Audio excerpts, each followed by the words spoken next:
Welcome to Xhibition, an Xbox podcast, episode number 54. My name is Samuel Adams, and this is a weekly show dedicated entirely to the world of Xbox to bring you everything you need to know to keep yourself in the loop. So if you are new here and you enjoy the show, you like what you see, like what you hear, hit that subscribe button on YouTube, add the show to your podcast feed of choice because it's on Apple Podcasts, Spotify, and more, and get it delivered right to you each and every Sunday at 10 a.m. Eastern Time. But on today's show, we are talking about some big third-party announcements from Sony's State of Play that kind of kicked off Summer Game Fest and really did kick it off in a very big way. We're talking Resident Evil 4, a new trailer for the Callisto Protocol, and more.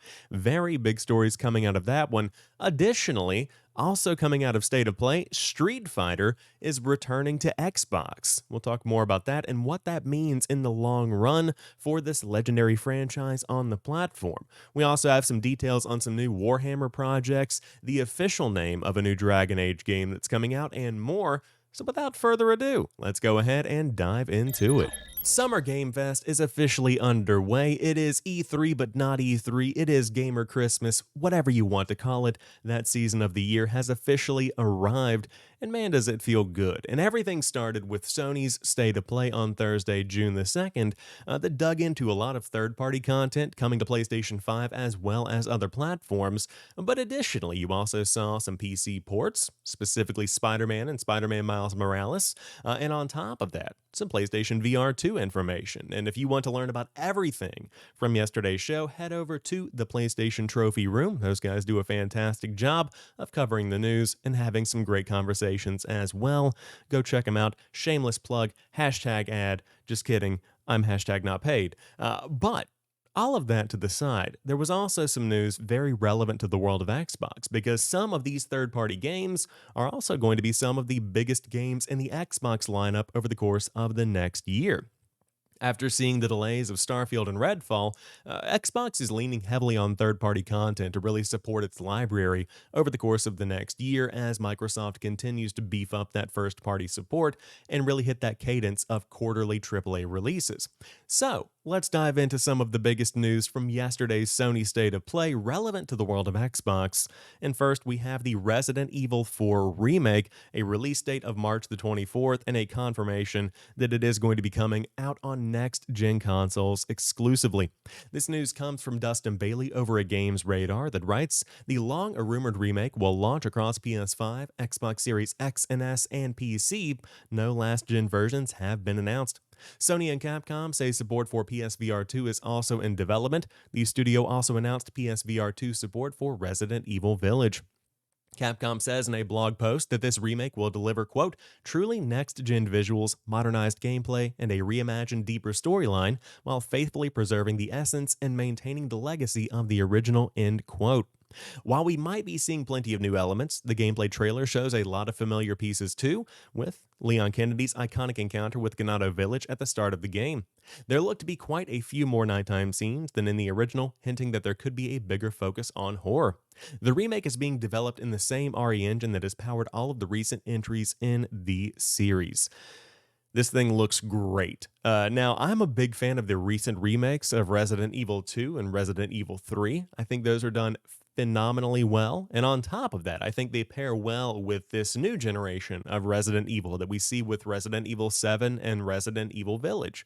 I think that they really complement each other well to where there is a steady cadence of new content and old content that's been reimagined, and it creates something that longtime fans can appreciate and newcomers can appreciate. And on top of that, these remakes kind of act as a good segue into the franchise overall. That's kind of what they did for me. Of course, I had been familiar with Resident Evil in the past, but it was never really a franchise that I dove into deeply. And after picking up Resident Evil 2 Remake during a Black Friday sale, I think a couple of years ago, I really fell in love with this game. And on top of that, I then went and picked up Resident Evil 3 Remake. Loved that one as well. So of course, I'm going to be diving into Resident Evil 4, and I think this one is kind of controversial in the hardcore Resident Evil community. Some Some people loved it, some people did not. It's very different than 2 and 3 from what I have understood, but excited to dive in nonetheless. And again, that one is coming out on March the 24th of 2023. If you need a horror fix between now and next March, the Callisto Protocol should absolutely be on your radar. And this is one that I've been excited about for quite some time because it's being developed by Striking Distance Studios, which is led by Glenn Schofield, who headed up development on the original Dead Space back in 2008. And if you look at the trailer and then you think about Dead Space, it's pretty much one-to-one. These are games that share so many elements just by checking out some preliminary gameplay that we got from the State of Play presentation. And I'm very excited about this. As Benji Sales over on Twitter said, horror fans are going to be eating good over the course of the holiday season because not only do you have Resident Evil 4 Remake, then you have Callisto Protocol, you've got Dead Space Remake in there, a lot of phenomenal content. But I would say this trailer actually looks scarier than the original Dead Space games, both because of the modernized visuals that we see here, but on top of that, new character design, new enemy design. It really does feel fresh, and that's terrifying because so many people have played Dead Space through and through time and time again. We kind of know what to expect, and it's taken that scary element out of it. These enemies, these are not friendly guys. These are some scary individuals. So I'm very, very excited to dive into this one on December the 2nd. But as reported on by Matt Miller over at Game Informer, they write, in the new trailer, we get an extensive glimpse at the gory and terrifying gameplay in store for players when the game launches later this year. We see protagonist Jacob Lee as he makes his way through one scary-looking outer space locale to the next, often with the looming presence of the gas giant planet of Jupiter overhead. Jacob wanders through tight and dimly lit corridors before an array of monsters manage to get to him. We see an interesting mix of melee and ranged weapons that the scared hero can wield, but even with some helpful toys, things don't always go well for Jacob. Striking Distance is pulling no punches in regard to what happens to their lead character if players don't manage to pull him out of trouble. In one especially disturbing concluding sequence, we see one of the creatures tear a portion of his head and face off in what is almost certainly a preface to a game over scream. Very pumped about this one, and it's important to note, again, third-party game coming to PS5, Xbox Series X, PS4, Xbox One, and PC as well. Phenomenal looking stuff here, and very, very excited to dig in myself. Another game shown off during Sony's State of Play presentation was Street Fighter VI. Now, I think a lot of people, including myself, kind of assumed that this game would not come to Xbox because Sony had locked Street Fighter V down on the PlayStation consoles. I assumed that would continue, I really did, but lo and behold, on the Xbox Wire, we have the confirmation that Street Fighter is returning to Xbox in 2023 with Street Fighter VI. This comes from Will Tuttle, Xbox Wire Editor-in-Chief, who writes, powered by RE Engine, the same tech that has given us gorgeous photorealistic visuals to Capcom franchises like Resident Evil and Devil May Cry, Street Fighter VI is shaping up to be the best-looking entry in the series. While we eagerly await the full cast of fighters to be revealed, we were stoked to see the return of some fan-favorite legendary warriors like Ryu and Chun-Li, as well as recent stars like Luke from Street Fighter V and the newest reveal, Jamie, who not only looks to be a master breakdancer, but also comes equipped with a wide range of fighting styles. With its stunning visuals tailor-made for Xbox Series X and S, we are looking forward to exploring the expansive universe that Street Fighter is set in and learning more about the 3 new foundational modes, Fighting Ground, Battle Hub, and World Tour, the immersive story mode where players can create and leave their own legacy. We'll have more to share about Street Fighter VI throughout the year, so keep it tuned here to the Xbox Wire for the latest news on your favorite Xbox and PC games.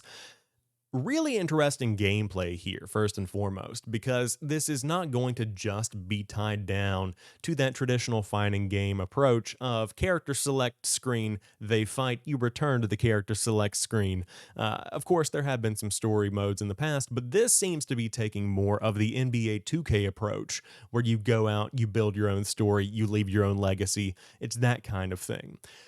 I'm curious as to how that's received and also how it is kind of delivered. Is it going to be good? TBD. We'll find out. But nonetheless, of course, it will have your traditional Street Fighter kind of approach as well, where you can just dive in, go head to head, have a good time with it. What's interesting to me here is the fact that this is coming multi-platform once again. I'm curious as to whether or not Sony tried to lock this down, because you had the acquisition of Evo, I believe, if I remember correctly. Let me check that real quick. Confirm that, just wanted to double check. So my thought process after the reveal of Street Fighter 6 was that the game would become a PlayStation exclusive and Sony would do whatever they could to lock that down and keep that exclusivity going, because since they acquired the Evo Fighting Game Championship, you could use that as a marketing tool and you could make Street Fighter a very big deal there, as it probably would be anyway, and then say, hey, if you want to play this game, it's only available on consoles on PlayStation. That kind of made sense to me. But clearly, that's not the route they're going with this. And it makes me very happy because I, of course, love to see games like this come to Xbox, and I think that this is going to be a big win overall. And I would love to just understand the thought process behind taking this multi-platform. And I'm curious as to whether or not the narrative is changing, because I think that for games like this, an offer from Sony for console exclusivity may have been more profitable than releasing the game on Xbox. It depends on how much money is being thrown around here, but now that you see these headlines of Xbox Series X and S outselling PlayStation, you see very positive reception of things like Game Pass and more engagement from those that do have Game Pass. I think that these elements show that Xbox is becoming a healthier and healthier ecosystem where people are wanting to play games, and so you could have developers looking at this and publishers looking at this and saying, well, let's go ahead and take a chance. Let's release this everywhere. I think that could be part of the conversation as well. Or quite frankly, it could have just been a temporary exclusivity period for Street Fighter V. They hated it and they'll never do it again. TBD, we'll see what happens with that. But very cool to see Street Fighter 6 launching on Xbox Series X and S. And of course, the new logo looks much, much better than it had looked previously. They've really touched it up in a pretty big way. Very much so improved as compared to what we saw during the reveal, which was very, very critically received, and a lot of people calling out that it looked like stock imagery that had been taken from somebody else's page. So that's still up in the air. The jury's still out on that one, but overall, really good looking gameplay. So I'm excited to see more. Not my kind of game, not gonna play it, but of course, I will totally watch some Evo if this does make an appearance, or some competitive Street Fighter. Always a good time to see the pros do their thing. For fans of Dragon Age 4 is a very long-awaited game, and also on top of that, BioWare has a lot on the line right now when it comes to delivering quality experiences. After we saw the fumble of Anthem, on top of that, we also saw the fumble of Mass Effect Andromeda. They have a lot of work to do in terms of winning fans back, and I think that work really started with the Mass Effect Legendary Edition, which was very well received overall. Fans really enjoyed getting back to those roots and really seeing them with a new coat of polish for this newest generation of consoles.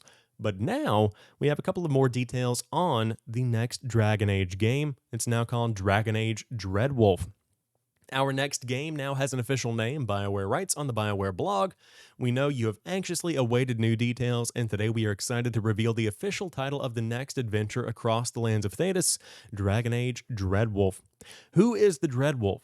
Solus the Dreadwolf. Some say he might be an ancient elven god, but some say not. Others say he is a betrayer of his people, or a savior who now seeks to rescue them at the cost of your world. His motives are inscrutable and his methods sometimes questionable, earning him a reputation as something of a trickster deity, a player of dark and dangerous games. Whether you are new to the Dragon Age stories or you've experienced them all, using Solus's namesake no doubt suggests a spectrum of endless possibilities on where things may go. But at the core of this, like every past game, is you. If you are new to Dragon Age, you have no need to worry about not having met our antagonist just yet. He'll properly introduce himself when the time is right, but we did hint at his return when we announced hashtag The Dreadwolf Rises back in 2018. You can expect more news later this year. That's all they have to share right now, but Dragon Age 4 is officially Dragon Age Dreadwolf. And this is not a franchise I've gotten into deeply. I played a couple of hours of Inquisition, maybe in total, but it just didn't really grab me. So maybe this is the perfect opportunity to go back, check out some Dragon Age. If I remember correctly, some Dragon Age games are on Game Pass. If you want to check those out. But this is, again, one that is very important for BioWare because of the fact that they have a lot to prove still. And I think that conversation is kind of changing. I think that BioWare is redeeming itself. But again, give the game time. Not coming out this year, could come out in 2023. But I think that could be about all that we see from the Summer Game Fest season in terms of Dragon Age. For fans of Warhammer, this was a very exciting week because the Warhammer Skulls Festival of Video Games featured new information on announced games previously existing, but on top of that, you also have some brand new debuts, one of which I am incredibly excited about. For me personally, Warhammer is strange because you can do anything with it, and it covers action games, first-person shooters, strategy games, card games now. So many different versions of Warhammer out there. So many different experiences in this universe. And I think that's something that is very unique to the Warhammer name. Now, my rambling aside, there were plenty of updates on Total War Warhammer 3, Battle Sector, Darktide, all three of which are coming to Game Pass. But additionally, if you want to dive in this weekend, get your Warhammer on. You have free access to Vermintide 2, Chaos Bane, and Mechanicus for Xbox Live Gold and Xbox Game Pass Ultimate members. Neat stuff there. There's also a deal going on right now where some of these games are 90% off. Neat to see. But in terms of news, we had updates on Warhammer 40,000 Darktide, Total War Warhammer 3, Battle Sector. Of course, all three of those are going to be coming to Game Pass or have already come to Game Pass in some capacity. But we also saw some big news and game premieres with an exclusive behind-the-scenes look at the development of the highly anticipated Warhammer 40,000 Space Marine 2. Neat little shooter there. I really enjoyed Space Marine. You should totally check that out if you are a fan of shooters. But we also saw Warhammer 40,000 Rogue Trader from award-winning Alcad Games, the first ever Warhammer CRPG coming to Xbox. We saw Warpforge from Everguild, makers of the Horus Heresy Legions. It's a new digital CCG set in the 41st millennium. The game will offer fast and brutal card battles in the Warhammer 40k universe and allow players to compete in draft and constructed modes, explore the rich lore of each army in single-player campaigns, or join an alliance and compete in massive alliance wars. The game is going to be coming to the Windows Store next year. Then, the one that caught my eye, Warhammer 40k Bolt Gun from Aeroc Digital and Focus Entertainment coming to Xbox in 2023. With an awesome nostalgic blast from the pixel past, the veil was lifted on the bloody and frantic homage to the iconic retro shooters of yore. Showing off gameplay footage, this single-player FPS delivers a sprite-based hardcore experience of a space marine facing the forces of chaos. I adore the way this looks, and if you're a fan of old-school Doom, this is exactly what you expect it to be. Looks phenomenal, and it's also coming out on the Switch as well for those that are out there on that piece of hardware, but that is absolutely going to be a day one for me. Super pumped about that one. Weirdly enough, we also have Warhammer 40k Shooters Blood and Teeth planting a flag for release in October 20th on Xbox One, Xbox Series X and S, and of course it showed off some new gameplay featuring Thunderhawks, Imperial Knights, and Bane Blades. TBD on how this one turns out, but really interesting just to see this kind of unique approach to Warhammer. Again, if you're watching the YouTube video, there is some gameplay right there. But so much here, including Blood Bowl 3, Warhammer is the gift that just keeps on giving, but when it comes to the retro style of the first-person shooter Warhammer 40k Bolt Gun, super pumped about that one. Definitely want to dive in, and again, something for everyone. That's the piece that's for me. I'm also looking forward to Space Marine 2, and of course, if you want something else, you can probably find it in the world of Warhammer. Microsoft is celebrating Pride Month in a huge way with a kickoff blog over on the Xbox Wire detailing how they are celebrating players, community members, and organizations during this incredibly important month. And going through some of the bullet points here, you have a $170,000 donation to LGBTQIA+ nonprofits, with Microsoft having donated over $8 million to these type of organizations in the last year alone. We also have some gaming impact opportunities with Microsoft Rewards, where you can support multiple charities through that service: Mermaids, Outright Action International, and the National Center for Transgender Equality. Now, in terms of what you can actually get to celebrate Pride during Pride Month, Xbox Design Lab features a new controller inspired by Pride that is available June the 9th. This is a really interesting approach here because this year's Pride top case design brings together 34 community flags in a fine interwoven manner to celebrate the nuance, complexity, intersectionality, and strength of the many LGBTQIA+ communities. You can customize all other parts of the controller with a broad color palette, metallic finishes, rubberized grips, and even add engraving to make your Pride controller unique to you. This isn't just a controller, it's a symbol of the LGBTQIA+ communities that inspired it, and a call to continue efforts toward inclusion and representation across all gaming spaces. I love this because it adds a level of customization that I think is very special to those that are each unique in their own way. I think that's something that's super, super neat.